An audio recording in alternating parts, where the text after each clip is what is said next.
Hey friends, and welcome to a new video. Today I want to share with you the story of how I went through a series of interviews with some dream companies of mine that I've aspired to work with since the early years of my career, but to only end up rejecting their offers and the path of full-time employment. Since this is all very new and recent in my life as well, I wanted to record this timeline, number one, for my own memory for future Elif, but also because I wanted to share with you my thought process in hopes that it might be helpful and insightful for you and your own journey. So if that sounds interesting to you and worthwhile your time, then stick around with me for the next 10 or so minutes, and I'll share with you the background of that story, how I decided to go through those interviews, and how I evaluated the options that I had ahead of me, and what are some of the attractive things about a full-time employment, as well as going your own path and pursuing self-employment or being an entrepreneur, running your own business, and which of those features really helped me to make my own decision. First of all, let me share a little bit of background and do a little story time so you're up to date with where I was standing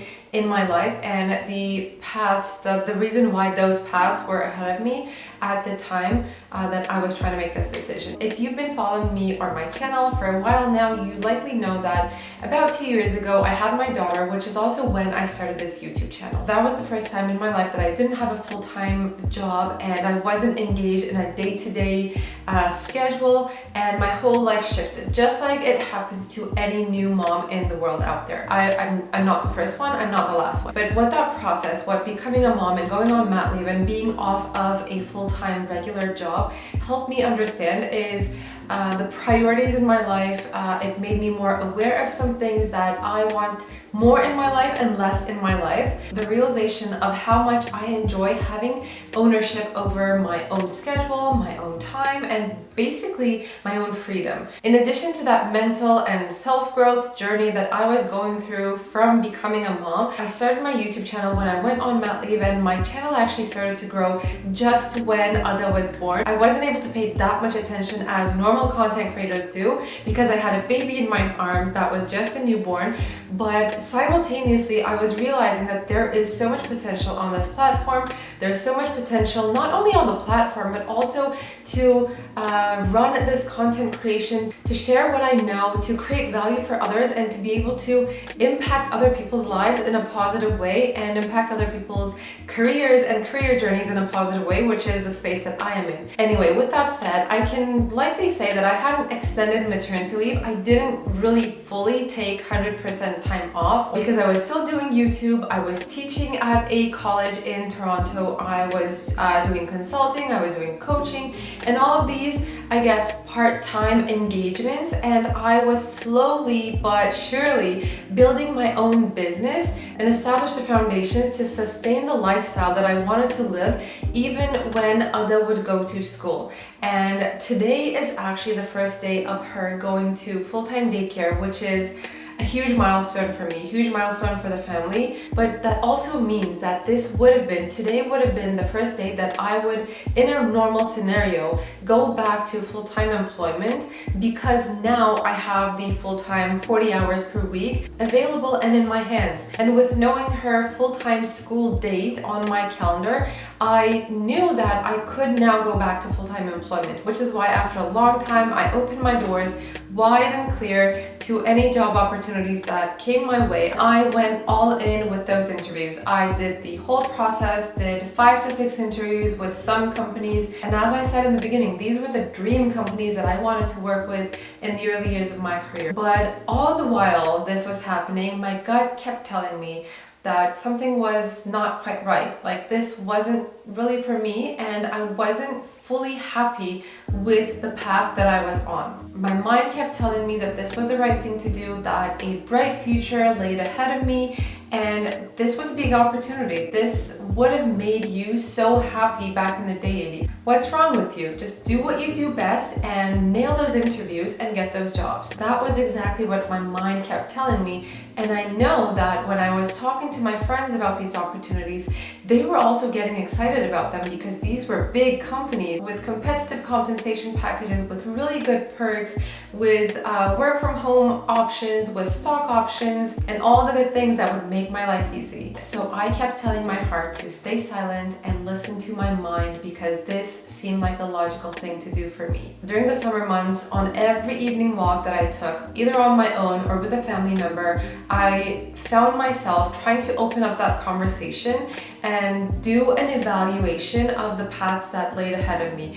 I wanted to convince myself that pursuing the full-time employment path was the right one for me, and that I should be taking those interviews and those offers seriously, and that I should put my dreams and my own plans aside. It literally felt like a war between my mind and my heart. And at the very end, I decided to listen to my heart. I chose to reject the full-time employment path with more than $100,000 salary packages, and instead decided to go with content creation, coaching, consulting, and growing my own business. I feel excited, happy, and a little bit nervous. I finally made up my mind, but it was so difficult to do so, and the reason for that is because the full-time employment path is also very attractive. Number one thing is that it provides you financial security. You know that you are going to get a paycheck at the same date of every single month, and you know the amount that is going to hit your bank account because you have a contract, and that is a good enough reason to go with full-time employment. Number two is the comfort of knowing the routine. So when you are in a full-time employment, there's a rule book. You know what to expect and you know what to do. You're given a standard procedure. The process is pretty much laid out. You go through the interviews, you get the offer, you sign the contract, you are given an onboarding by the company sends you the equipment to work, your laptop, your keyboard, your desk, sometimes your chair.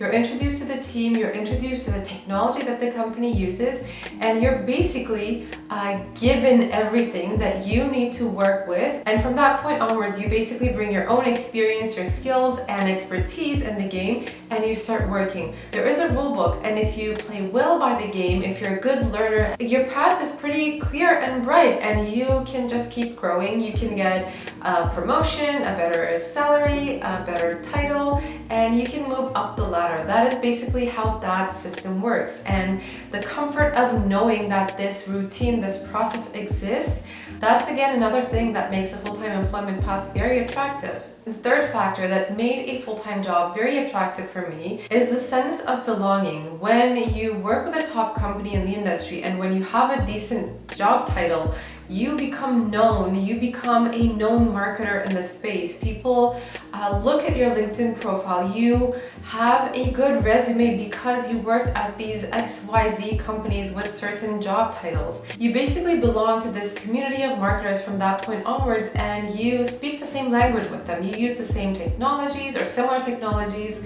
You go to similar events.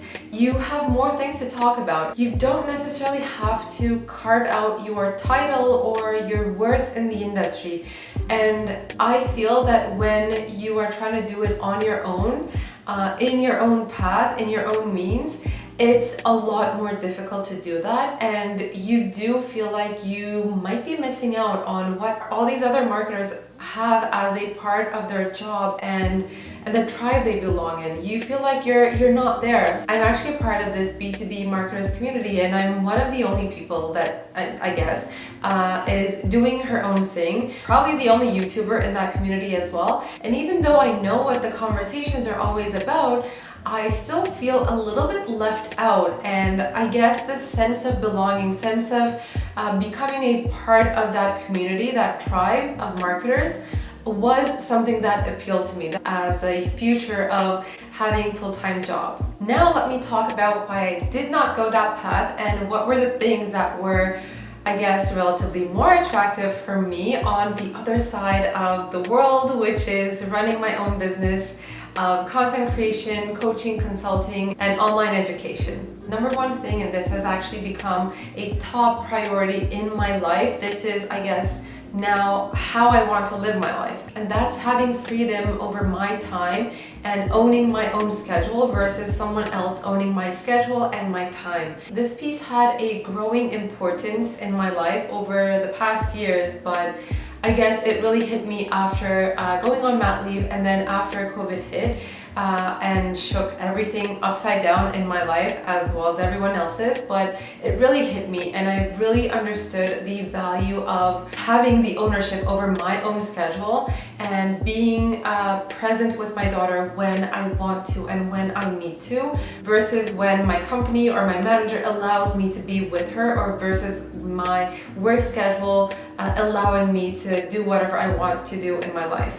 And everyone, I guess, has a different point in their lives where they might come to this realization, or they might never come to this realization. It's totally okay either way. But for me, like personally, I've had this one experience several years ago when I was living in Istanbul as a 20-something-year-old. I had a corporate job, and until a time when I was in between two jobs, I had actually never went out and saw the city that wasn't during rush hours, or that wasn't during after work hours, when all the white-collared employees would also be outside and everywhere would be really extremely crowded in Istanbul. So I had never been able to see the seaside, the beach, or any part of the city that the tourists would be able to see during daytime without the crowds. And one day when I was in between two jobs, I actually went to the seaside at noon, and I took a walk, and I looked at the birds, the seagulls, and I had a Turkish bagel and a tea, and I just leisurely took a walk, and I loved it so much. And that I realized that day, and that was a privilege to have, and that was not going to be something that I would ever have in my life if I kept working full-time jobs. And I know this could sound like a very simple or cheesy experience, but it really hit me hard that day, because I was living in that city, I was working in that city, I was spending all of my income for that city, to live in that city, but I was never able to actually enjoy a daytime walk by the seaside, by the Bosphorus. And I was saying that I was living in Istanbul, but that wasn't reality. I was living in an office. The second reason for going my own path and why it was so attractive for me was because it's so creative and it's challenging. And people who know me know this, but I love a good challenge. I'm a constant learner. I love challenging myself to new limits, and I love being able to be playful and learn new things as I do my job. And that's an inherent part of running your own business and being in content creation. And I feel like I'm actually able to do this on a daily basis when I am in my own lane. I'm basically writing my own playbook. I don't know what I'm doing most days. I'm trying new things. I'm having conversations with people and companies I don't know. I'm trying to grow a business without a playbook. I don't know what the next step is going to be, and I don't know what life is going to look like for me in a year from now, but I guess I really love that thrill. The next reason is the scale of impact that I'm able to create, and this was something that I was never able to do in a corporate job, but the way that I'm able to reach so many people and my audience, I mean, I appreciate every one of you so much, but we're not like millions of people here, but I still valued even when 2 people were listening to what I had to say. And now that there is more than 28,000 of you listening to what I say and what I share and finding value in it, this is just unbelievable to me. And this was always something that I wanted to do in my life. This was the thing that I kept telling my mom that I wanted to have as a legacy. Like, this was what I wanted to leave behind when I was no longer on planet Earth. So this is making me extremely grateful to be able to create value for people and to scale this impact, and there is really no limit to how much it can scale. So that is again something I absolutely love about doing my own thing. Next reason is a little bit connected to this, and that's the possibility of scaling the business revenue-wise exponentially exponentially versus having a standard month-to-month paycheck of a certain number. So there's always the potential to grow more and more. When I initially started off, maybe I was making enough money to get a couple of extra coffees per month. But now, 2 years fast forward to today, I can probably say that I'm making as much money by doing my own business as I would be able to make full-time, almost there. And I know that there is so much room to grow it, and the growth will be exponential rather than incremental baby steps. And finally, and I'm so happy to be able to share this reason with you, because this is, to be honest, not really like me. My heart said trust in yourself, and this is probably the first time in my life, in my whole adult life, that I have actually listened to my heart instead of my mind. And that is a very brand new thing for me, for my life. And I'm so happy to be able to say this, and I feel good and confident about it. Now that I've shared those reasons, I want to leave you off with something. None of the stories that I told today, or none of the reasons that I shared with you from my perspective, is to say that working in a full-time job, going for the full-time employment path is a dark hole and that you should run away from it for your life. Personally, I've never been a fan of it. It just really never stuck with me, and I never felt really good within that system. But it's not to say that it won't be good for you or for other people. There will be times in your lives, stages of your lives, where that will be a better decision, that will be able to take you to other areas and other levels. And that was also my case as well. So I worked in the full-time employment path for maybe over 7 years, and only after that I was able to confidently move away from it. And even move, I'm now saying confidently, but it actually took me a very long time to build my own business alongside some of the secure jobs that I had. And what only gave me that context and, I guess, confidence is the fact that I had that experience already. I saw what that experience looked like. I realized that is not the right fit for me at this point in my life. It used to be a better fit when I was in my early 20s, but not so much right now with a daughter and with other life priorities that I'm now realizing and valuing in my life. So this is only to say that what I'm sharing today here, this is going to be relevant for some of you, but not so much for others, because you're not yet in that stage of your life, and I hope this makes sense. And there might be a time in your life where you are actually in that part of your journey, and this is then only going to make a lot more sense. Long story short, the stage of my journey might look different than yours, and that's totally okay. What you need to find is what serves you best right now in this current stage of your life, and go with that. For me, I finally feel like I found what serves me the best for this stage in my life. Hopefully you found this video valuable in one way or another, and I look forward to seeing you again here next time. Take care, guys. Bye bye.